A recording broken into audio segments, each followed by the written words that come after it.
domaine-là. Donc, si on conclut et si on essaie de se résumer un petit peu,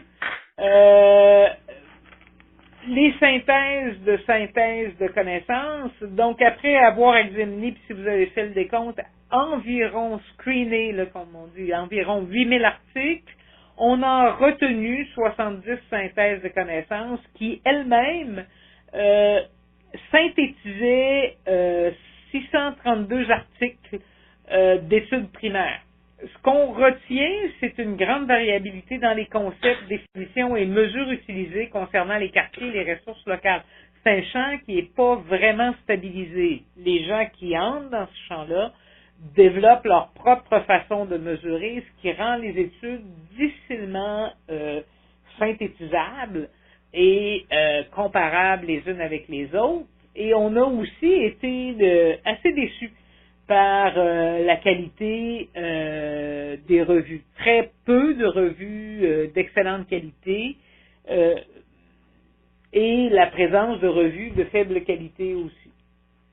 Donc, si on essaie d'avoir des conclusions très, très, très générales là-dessus, nous, on pense qu'il existe des preuves qu'il y a une relation écologique entre la disponibilité de ressources locales et l'état de santé, principalement, les résultats semblent plus consistants en ce qui concerne la vie communautaire. En ce qui concerne la mobilité urbaine et la mobilité active, les enfants semblent être plus vulnérables aux mesures qui augmentent la mobilité active et qui semblent plus vulnérables à une augmentation des traumatismes liés à leur présence plus grande dans l'environnement urbain.